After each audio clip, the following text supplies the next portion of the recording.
Hello and welcome to Hooks and Runs from the Vault. Rex and I are taking a break in May this year and repeating past episodes you may have missed the first time around. This episode goes back to early 2021 and features Tamara Saviano, who wrote and co-directed a wonderful documentary about the legendary Texas country songwriters Guy and Susanna Clark. The documentary is called Without Getting Killed or Caught, and it's a good one, no question. Also in the episode, our original co-host Eric and I talked about our memories of Hank Aaron, who passed away just a few days before we recorded this particular episode. One correction, it was Nolan Ryan, not Steve Carlton, that broke Walter Johnson's career strikeout mark in 1983. Carlton later broke Ryan's mark, and I think they traded the lead back and forth for a short time before Nolan Ryan finally broke Steve Carlton's record for good. So that aside, we hope you enjoyed the episode. Rex and I will return on June 5th with our regular weekly offerings. So by all means, if you have not done so, please subscribe to the podcast so you will not miss a thing. We have some great plans for this summer and beyond, so we want you to be part of it. And now from 2021, our interview with Tamara Saviano. I'm Craig. Our co-host is Eric. What's up? And we have a great episode for you this week. We're going to be talking about one of our favorite songwriters, Guy Clark, his wife, Susanna Clark, folks from that era of Texas songwriting, and about a documentary coming out about those artists. We're going to be visiting with the co-director of that film in just a few minutes. We're also going to reflect on Henry Aaron's amazing life and reflect on some activity in Major League Baseball as teams are getting ready to go to the Cactus and the Grapefruit League here in a few weeks. But first, that opening bit, Eric, was from our episode 45 2 weeks ago. Scott Russell, the biographer, and Bill the Spaceman Lee. And listeners, if you didn't catch episode 45, you want to do that. The Spaceman was in rare form. Oh, yeah, he was. That was very unexpected. Yeah, it was unexpected that he called in. We were talking to Scott Russell, and all of a sudden we're talking to the Spaceman. It's as if, like, Scott has a big personality alone, and then you magically bring Bill in, and it's just, whoa. It went pretty well, I thought. So that was episode 45, but we got a great one this time. Our guest this week is the co-producer and co-director of a documentary film about Guy and Susanna Clark that is set for release this spring. She's an author, a Grammy-nominated record producer, journalist, publicist, and now filmmaker. Her Grammy-nominated records included Beautiful Dreamer, the songs of Stephen Foster, and This One's for Him, a tribute to Guy Clark that featured performances by Rodney Crowell, Hayes Carl, the virtual who's who of Texas and Americana artists. She wrote a book called Without Getting Killed or Caught, The Life and Music of Guy Clark, that is the basis for this documentary. And another book called The Most Beautiful Girl, A True Story of a Dad, a Daughter, and the Healing Power of Music. Today, Tamara Saviano. Tamara, welcome to Hooks and Runs. Hi, Craig. I'm glad to be here. Thanks for having me. Awesome. We definitely want to talk about the documentary and the release and the challenges that you faced getting to this point in the process amid this pandemic. But to set the stage, will you speak a little bit about who Guy and Susanna Clark were and some of their contemporaries that are featured in the film and why their lives and their work is so compelling to us in 2021? Sure, I'd be happy to. Well, Guy and Susanna Clark are songwriters, and their best friend, Townes Van Zandt, also a songwriter. All three of them are from Texas. They started a songwriting salon in Nashville. They got there right after Chris Christopherson did and started this salon, which then included other great songwriters like Rodney Crowell and Steve Earle and Emmylou Harris. It was just this time in music history in the 70s that all of these great songwriters came together from Texas, and everybody came to Nashville. And the story to me is, it's kind of like Paris in the 1920s artistically, as Guy would say, and as Christopherson also says. And I don't think we see that anymore, as much. And their story is just really compelling. The film is really the relationship between the three of them. The film is based on my book, my biography of Guy Clark, but it's also based on Susanna's diaries. After Susanna died, Guy handed me 2 boxes filled with her diaries. So it's very much from her voice. And we recruited Academy Award winner Sissy Spacek to narrate our film in the voice of Susanna. And I'm just really proud of it. I think it's beautiful.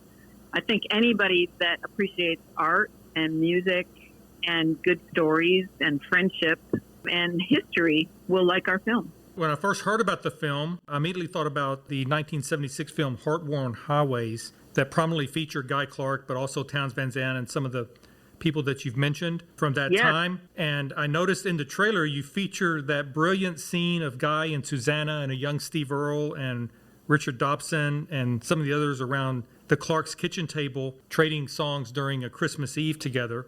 I just really love that scene. That was made contemporaneously during that period that you're talking about, and I imagine since it's in the trailer, it sort of influenced the way the film went. The Heart-Worn Highways was a really early documentary about this music scene and when all of these people were, young. And what we use some little pieces of Heart-Worn Highways in our film to kind of illustrate how important that salon was and what it led to.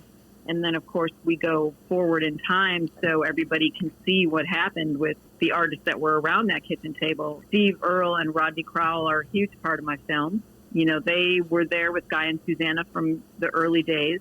And we have Townes in the film, too, in a unique way. Townes died in 1997, but you will hear him in several places in our film talking about his relationship with Guy and Susanna. That Heart-Worn Highways film was such a great snapshot of that moment in time. And now we look at it from a different context. Now that time is history, it's 40 years ago or, 35 years ago, 45 years ago. Yeah. The film came out, I think, in 76. So this is, looking at it from a historical perspective. So film like this, there had to be licensing issues. And following your Facebook page, I found you have licensing in place for certain types of releases, but not others. And what is particularly challenging about licensing for a film like this? Did you have support from Clark's estate, so to speak? Yeah, I had no problems with licensing anything. It's just that it's also expensive. So, the music, we have 26 songs in our film, and all the music is owned by Sony and Warner Brothers, which are big corporations, and they really don't care about my little film. So, you have to have a couple $100,000 for music licensing. And then if you want to do things like DVDs, now you got to come up with another 80 grand, Right. And then I also licensed footage from Austin City Limits. Now, I have friends over there, and they cut me a great deal, but still, it's expensive. And the Heart-Worn Highways footage was really expensive, Wow. And that's the thing with making a documentary. If you're going to make a documentary using historical photos and footage and music, you're going to have to count on spending close to $1 million. Yeah, that was a problem that a documentary came out about 4 or 5 years. Well, it was done like early 2010s. It was called The Wrecking Crew. It was about the session musicians in Los Angeles, and I've seen it too. It's amazing, and they struggled with licensing, and it's crazy because Tommy Tedesco's son was in charge of putting this documentary together, and he's like, "Man, my father made these tunes, created them, and I can't play them for you because I don't have the money for licensing." Yeah, it's a big deal, and I knew going in, because I've worked in the music business for 30 years, I knew going in that I was going to have to license the music. So I did a Kickstarter campaign, and I thought, well, if I raise the first $75,000 for the music, certainly I can raise more. And we did. We raised $180,000. That's good. So that covered our music and then part of our production, but also just, the production cost. Pulling everything together and shooting and then editing, and our editor is an Oscar-nominated editor, Sandra Adair. She has done all of Rick Linklater's films, and she made her own documentary about the visual artist Lance Letcher. And I just loved her work, and I wanted a pro. I didn't want to use a editor that had never done this before. So we were willing to invest in that. If I was going to take on the job of doing this film, I wanted the best. So I hired the best people I could find, and I wanted Sissy Spacek to narrate it. I wanted to use lots of Guy music. Now, would I do it again if I could go back 5 years from now? I would probably not do it at all. But, once I was in and committed, then it's like, well, okay, you got to see this through now. And I mean, I am happy that we did it because I'm very happy with the film. I love the film. I made the film I wanted to make.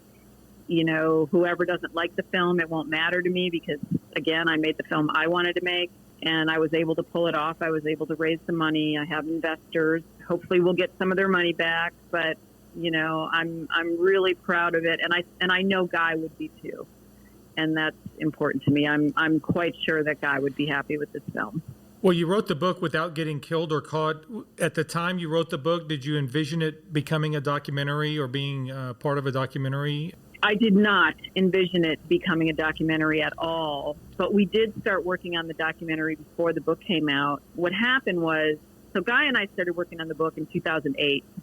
It took many, many years. The first 4 years were really just research and, trying to pull together all the interviews I needed and all the archival material. So in the spring of 2014, I was writing by that point, but I wasn't anywhere near finished with the book. And another filmmaker had approached Guy about doing a documentary, and Guy didn't want to start from scratch with someone. And so he asked me if I would be interested in doing a documentary. And I was like, oh, Guy, I don't even think I can finish this book, and I don't know. But I thought about it, and Guy didn't, he was like, well, I don't care if there's a documentary or not. I just thought if there was going to be one, you should do it because I'm not going to start over with someone else. So I knew if I didn't do it, there would not be one. I see. So I talked to my husband, and my husband, Paul Whitfield, he is a video guy. He is the video engineer in charge on Bruce Springsteen's tours, and he knows editing, and he knows everything about that part of it, the technical side. And so I just asked him if he would do it with me, and I said I would commit if Paul would do it with me, and he agreed. So between Paul knowing all the film side and the technical side, and me understanding, Guy's story, and I know how to produce. I used to be a television producer.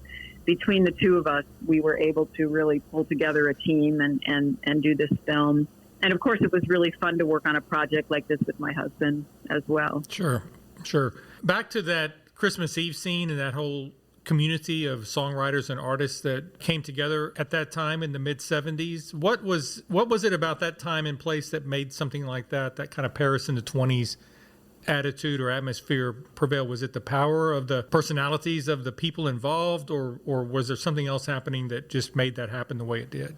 Well, I think it was the songs, and they were all in love with songs, and they all wanted to hear each other's songs and play each other's songs. And the art of songwriting is what drove all of them. None of them went to Nashville to become radio stars. They all wanted to write songs. Guy always considered himself a poet, and I think it's like that. It's like, when you hang out with other poets and you come up with these perfect lines and you want to share that line with someone, it's this love of language and love of words. And, Guy and Towns would listen to Dylan Thomas read his own poetry. They would listen to recordings of that. And it came from that love of language and poetry. I think what makes Guy so special is that, all of his songs, they are familiar to us. We can all relate.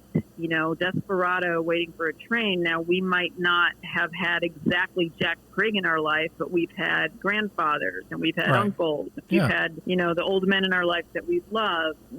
She Ain't Going Nowhere. I first heard that song when I was 14 years old, and that's how I became a Guy Clark fan. And that was my theme song because I was 14 and I had this teenage angst, and I just wanted to leave home. She ain't going nowhere, she's just leaving. And then, Rita Ballou is just like this colorful story about this, barroom woman in Texas. I mean, it's just, it's about the power of words and the power of language. Very much. And then, yes, that scene that, the Christmas Eve scene, this is 1976, and they were all kind of scruffy looking hippies. And there's something attractive about that, maybe to people who weren't brave enough to give up everything to live like that, That was something about Heart-Worn Highways was that they lived the art. They were not in it for the commercial appeal necessarily. Obviously, everyone wants to make a little money on it. The scenes with Townes Van Zandt and kind of rundown Austin and just the scenes around their kitchen table, you can tell that they're in the business for the art, not the commercial. Whatever commercial success happens, but they were all about the art, and that's really something that is hard to find today. It is. Well, and because it takes, you have to be willing to give up a lot of comfort to live like that. And not everybody is willing to do that. I'm not willing to do that. I mean, I appreciate them and I love them and I'm a big fan, but I love having a comfortable home and a normal kind of life. You make a lot of sacrifices to be an artist. No doubt. It may look glamorous from the outside, but it is not glamorous at all from the inside. It's not. Yeah.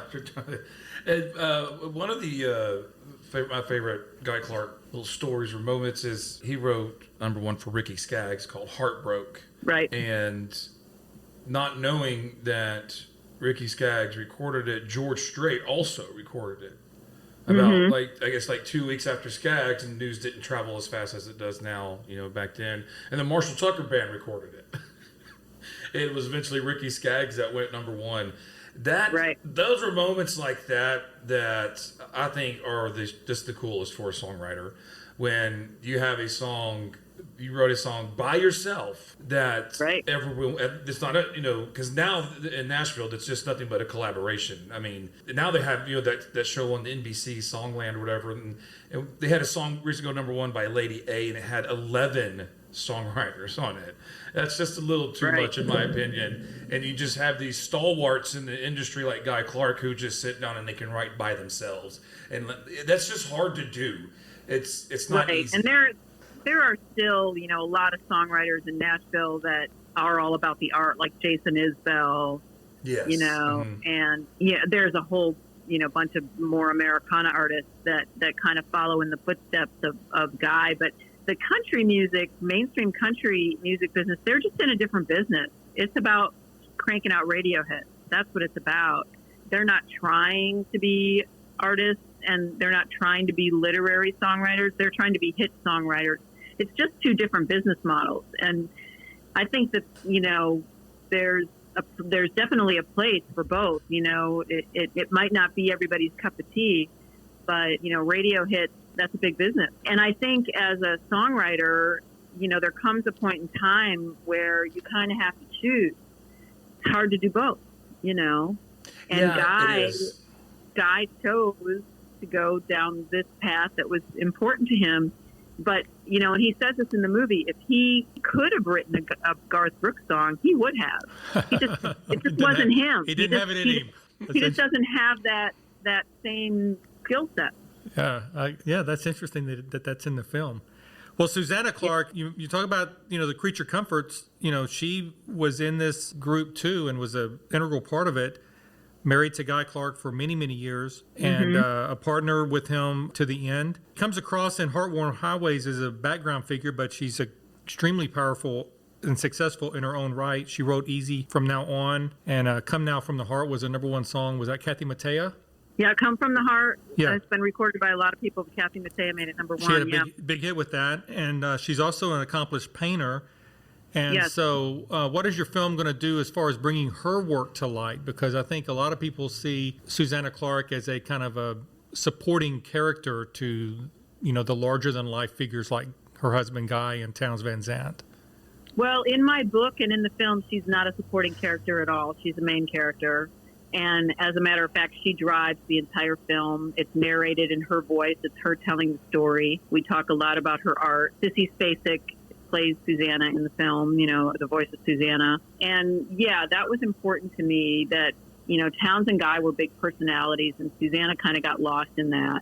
She shouldn't have. She's just as important, if not more important, as an artist as they are. So I hope that after people see my film, they will come to understand, Susanna's role. What was her background before she and Guy got together? Was she already kind of in that artist community, or how did they meet and become kind of the power couple of Americana music, early Americana music? Well, we tell this story in the film, and I told it in my book, that Guy used to date Susanna's sister, Bunny, and Bunny killed herself. And in the grief after Bunny's death, Guy was grieving and Susanna was grieving, and that's how they got together. And Guy was already, traveling around as a singer-songwriter, and Susanna was a painter and teaching painting and everything. So they were both artists when they got together.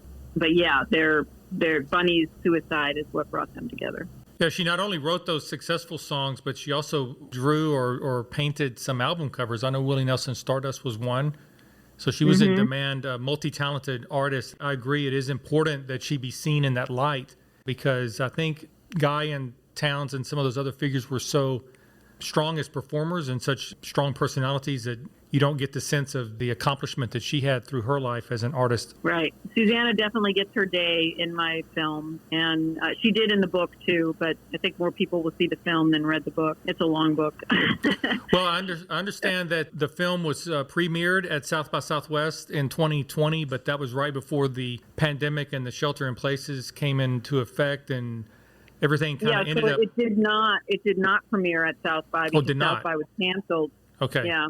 So it was all set to premiere at South by, and a week before we were supposed to have our world premiere, South by Southwest canceled. So it did not. So the status. So no one has seen the film. Oh, really? Okay. So the status then would be that it's soon to have an announced release date. Is that correct? Yes, we will be announcing our plans on February 10th or 11th. And if people want to know, if they want to follow along, they can go to withoutgettingkilledorcaught.com and they can see what's going on and sign up for our newsletter and everything. Yeah, that's a fantastic website, by the way. It is. It is a good website. You can see the trailer and a lot of background as far as who's in the film and what's featured in the film and how the story comes together. So absolutely go to that website, withoutgettingkilledorcaught.com. That's for the film. Do you have a website or some social media where people that want to learn more about your records or your books or your other works? Yes, they can go to tamarasaviano.com and also on Facebook, on Tamara Saviano on Facebook. But we also have a private Guy Clark Facebook group that's very active. And if anybody is interested in that, they can find us on Facebook. And I think if they just go to Facebook and type in Without Getting Killed or Caught, our group will come up. And if you ask to join the group and then you answer 3 questions about Guy, and that group there's 13,000 people, and it's really active and really fun, and we post a lot of stuff there that nobody else gets to see. I can vouch for that. It's very active and there's a lot of great material in there, and so absolutely look into that if you're interested. But it looks like the news of the release date is coming very soon, and Tamara, we wish you nothing but the best. We cannot wait to see this film, being big fans of all of the artists that are featured in the film. So we're really happy that you made the film and are looking forward to seeing it. So thank you. I'm looking forward to showing it to you. Absolutely. Tamara Saviano, the co-producer and co-director of Without Getting Killed or Caught, a documentary coming up soon about Guy Clark, Susanna Clark, and those artists from that period of time in Texas music and Americana history. Tamara, thank you for being on Hooks and Runs, and we're looking forward to your film. Thank you so much. It's a pleasure to be here. All right. That was Tamara Saviano, the co-producer and co-director of a documentary coming out this spring, Without Getting Killed or Caught. You can look at the trailer and read all about the film at the website for the film, Without Getting Killed or Caught. What song is that from? That's from LA Freeway. There you go, Craig. All right. I knew you would know that. LA Freeway, absolutely one of the famous Guy Clark songs. Yeah, absolutely. Also, her website, tamarasaviano.com. tamarasaviano.com. Her books and her music and the whole bit, both are wonderful websites. But man, Eric, I'm looking forward to this film. I mean, so am I. And if you got Facebook, just join the group. I mean, do all that, engage yourself. I am looking forward to this. So. Yeah, absolutely. So we will be right back.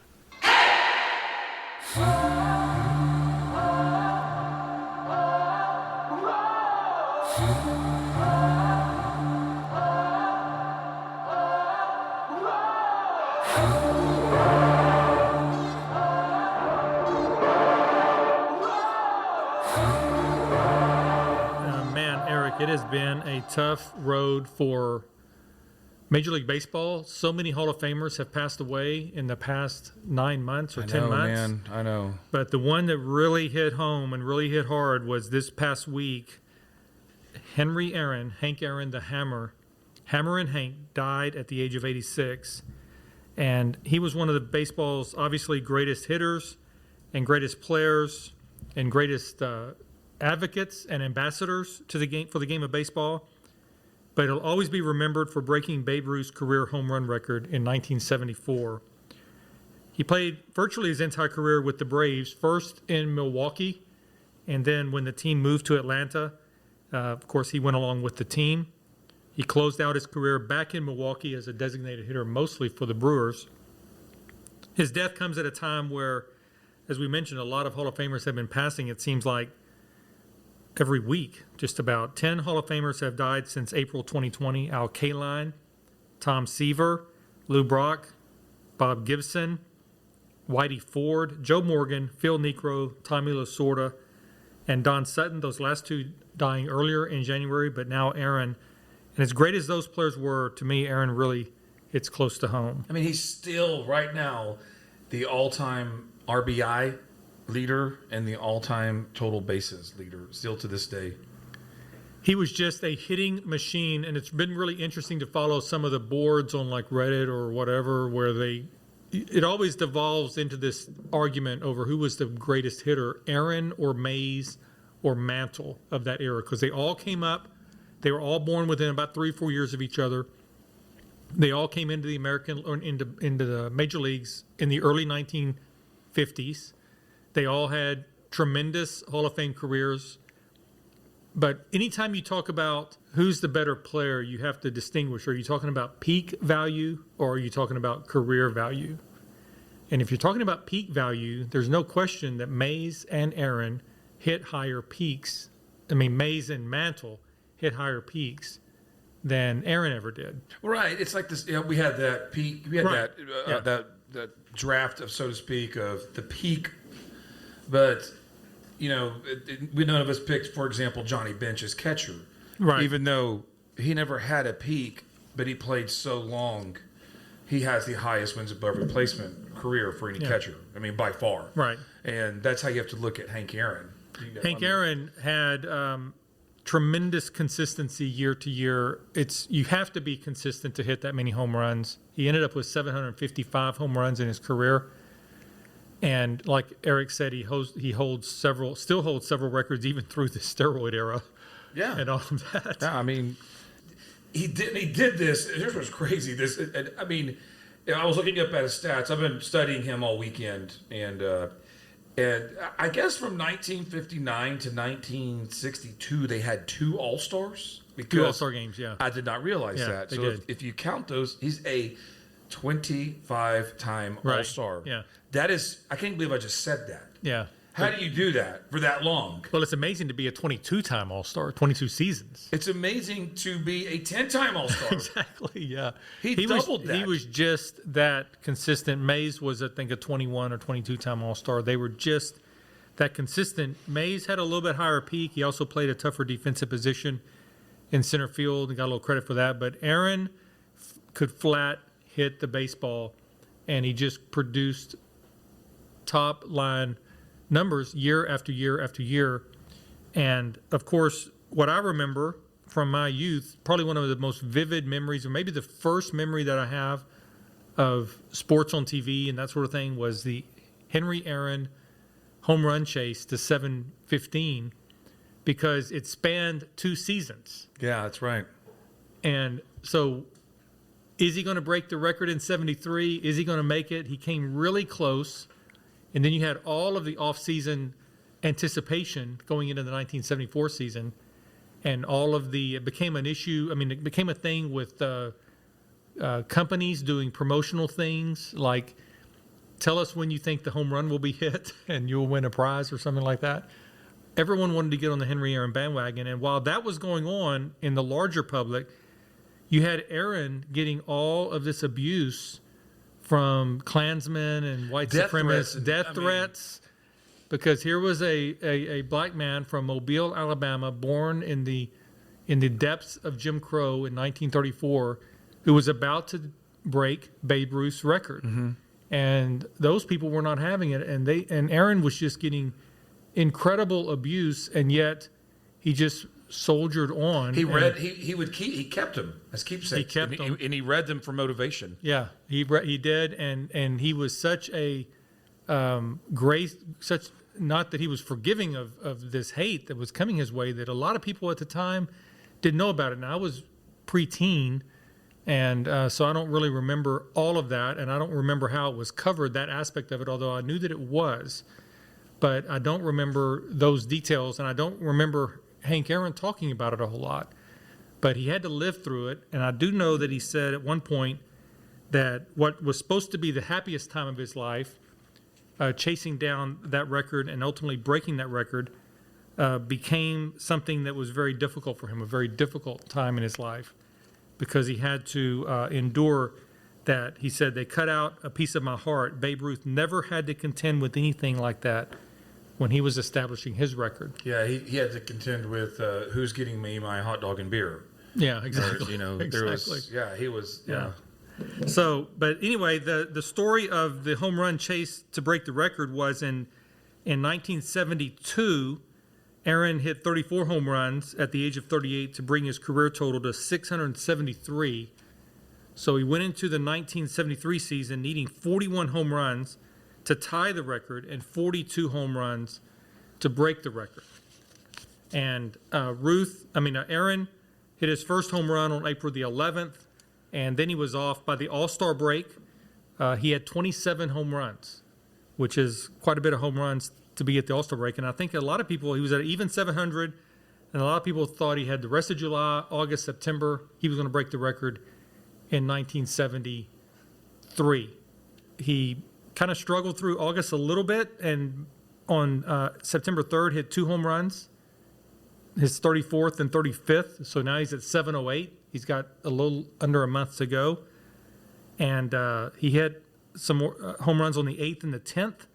He gets number 711 at home against the Padres. Number 712 he hit in the Astrodome on September 22nd off of Dave Roberts. And so now he goes home for 4 games to close the season, needing 2 to tie and 3 to break the record. No, they had 5 games left. They had 1 more in the Astrodome, but Aaron didn't play in that game. So he goes home for 4 games, and he only hits 1 more home run, and that was in the 161st game, first game of the season off of Jerry Royce, the Astro lefty, and that gives him 713. He went 0 in the final game against Dave Roberts, and so after the season, the Major League Baseball releases the 1974 schedule. So Aaron needs 1 to tie, 2 to break the record. The schedule comes out. The Braves are playing opening day against the Reds in Cincinnati. Yeah, and they were like, you're not playing. Yeah, the Braves were saying, We want him to do it we want him to tie it and break the record at home. And the commissioner at the time was Bowie Kuhn, and he ordered the Braves to play Aaron at least 2 of the 3 games in Cincinnati. He had that This power. was a big controversial thing. Yeah, I remember at the wasn't it? time. It's Yeah. like nobody wanted him to break the record in Cincinnati. And sure enough, he goes up in the top of the first inning in Cincinnati of the first game, opening day. Now, in those days, Cincinnati always played the first game and no one else played. So this was because that's the oldest professional. that's the oldest team, yeah. So the top of the first inning, Boom. boom, Aaron hits a home run off of Jack Billingham. Number 714 ties the record. He went 1 for 3 in the game, comes out of the game. The Reds and Braves had the next day off. On the Saturday game, Aaron didn't play. That was his game not to play. So he comes back out on Sunday, and he goes 0 for 3. Yeah. So they bring him out. He actually, in both games, they took him out for a defensive replacement because the game was closed. Aaron was not really what he had once been in the field. So now we come home for, and I got to tell you, this was all we talked about. I was 12 years old. And so you remember that. I remember this vividly. So all of this. People the didn't whole talk about offseason. nothing else. That's all we talked about on that Monday. It Yeah. was like all we talked about. Are you watching the game? Are you watching the game? Yeah, Right. I'm watching the game. Yeah. Everybody was following that closely. He had finished the season against the Astros, so we were paying even more attention. I remember that the last 2 games were against the Astros. He hit 713 in the next to last game, but both Houston and Atlanta were not very good. I think Houston was like right at 500 and Atlanta was below 500. And I remember thinking, this is the most press Right. that a game like this has gotten the last game of the season ever. Right. Because right, everyone yeah. was hanging on every at bat. Is he going to hit 714? And so anyway, they go back to Atlanta, national TV audience, and now the Braves, this to give you some idea of how crazy it was, the Braves drew 800,000 fans total in 1973 during the chase. On this night, they drew 53,775. My goodness. They packed the place. Standing room only. Standing room only. So the Dodgers were in town to play the Braves, and the man that drew the short stick was a southpaw named Al Downey, and you've all seen the film. And you may remember when they showed the film of Aaron hitting the home run in the fourth inning that the first pitch was low, and the crowd just booed mercilessly. Right. In the first inning, Downing walked Aaron. Right. I remember watching that at bat. We were just heartbroken that he didn't get a pitch to hit. Well, the first pitch is low, ball one, and the booing starts. But the next pitch is up and in, and Aaron hits it into the bullpen in left field. Tom House, who was mentioned in the Bill Lee interview, Tom House was a bullpen reliever for the Braves, and he caught the ball. Of course, you've all seen the film. The two guys run out and run the bases a little bit with him. His mom and dad that was are weird. there. And the guys that ran out were white guys. Yeah. I wonder if people were immediately like, "Uh-oh, are they going to do something?" I didn't see that Hank Aaron really reacted negatively to that. I mean, they were ecstatic. They were ecstatic. Yeah, everybody was ecstatic. And I mean, we were jumping around the house like couldn't crazy. believe it. Yeah, couldn't believe it. We got to see because in those days Babe Ruth was like the larger than life, the untouchable record for a long time. Right. And we got to see Babe Ruth's record fall. And right there in our living room, but yeah, I remember those. And Milo Hamilton, the late great Astros broadcaster, he had that call. He had the call on the Braves. He was with the Braves then. Vince Scully had the national TV game. Yep. And that was always Milo Hamilton's claim to fame. He would always say, "I called the 7:15." I'm going like, "You just happened to work for the team." Right. They did, and it wasn't anything magical about the call. But anyway, that was that's just an incredibly, to me, memorable childhood memory of that whole off season and that whole chase, because that was the record. I think in a more contemporary time, people remember the. Well, for me, it was a McGuire Sosa thing. Exactly. That was a big deal for me growing up. But I was at University of Texas my freshman semester, and every TV in the dorm had that game on when McGuire broke. Was it Maris's home run record or single season record? So that was a big deal. Everyone was watching, and I just can't even imagine the Hank Aaron. I mean, and here's another weird thing. I don't even know where I was when Barry Bonds broke it, because it came with a little scrutiny. But the thing about the Maris record, 61 home runs in a season, was at the end of the day. Yes, McGuire broke the record then and there. At the end of the day, no one really knew who was going to end up with the record. That's right. So it was a little bit different. Now, to me, that was more like, although this came about in a longer period of time, when Steve Carlton and Nolan Ryan got close to breaking Walter Johnson's career strikeout record. And I don't remember the year. It's going to be in the 80s. Carlton broke the record. Right. But Ryan ended up like way ahead of everybody else with over 5,000. Yeah. So Carlton got the notoriety of breaking Walter Johnson's record, but Ryan was right behind him, and of course ended up with probably, I don't know, 1,000 strikeouts more than Carlton or more. I don't know if you know this or not, but has Hank Aaron did he ever comment on Bonds' breaking of his record? Was he supportive? Did he just not say much about it? I don't remember him saying a whole lot about it. I'm sure he wasn't. I'm sure he was supportive of it. I mean, I can't imagine that he wasn't. He was such a gracious man. I don't know. He worked after he left the Brewers and retired from baseball. He went to work for the Braves. He's basically spent his entire career for the Braves. With the Braves, except for those 2 years at the end. He went back to Milwaukee. Well, talking about even after baseball. Right, he worked in the Braves front office for many years, and I think, although I didn't look, I think he worked in Major League Baseball for a time too. Yeah. But he was obviously a legendary figure in Atlanta, and man, this one hurt. We don't need to lose any more Hall of Famers. This one, let this be the last.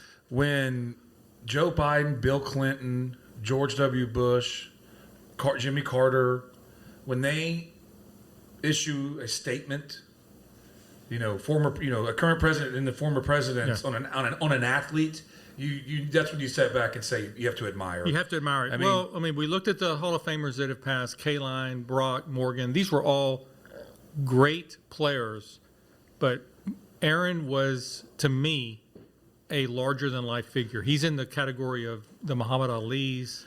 Yeah, and Tiger Woods, maybe, and then just larger than life personality. Yeah. Known for accomplishing amazing things in the world of sports, and then accomplishing amazing things through the power of his personality. Right. Yeah. And but anyway, hopefully this is it, because baseball has taken a hit. I think I read that in the last 10 months, 12% of the living Hall of Famers have died.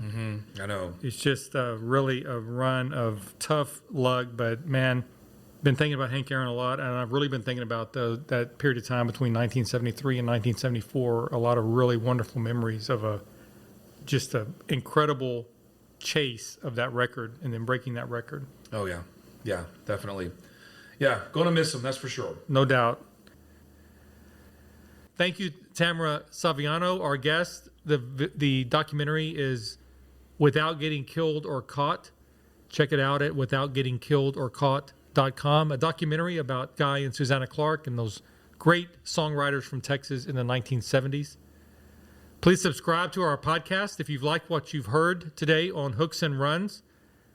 And check us out on social media. We're on Twitter and Facebook. We even have a TikTok, so we're on everything. We even have a TikTok. If you know what TikTok. social media is, you type in Hooks and Runs, you can find us very easily. You can find us. There you go. We will be back next week with another episode of Hooks and Runs, a podcast about baseball, music, and culture. This has been Hooks and Runs, a podcast about baseball, music, and culture. If you like what you heard in this episode, share the podcast to your social media or tell a friend about us. Hooks and Runs will be back next Thursday. We hope to see y'all then. Thank y'all for listening.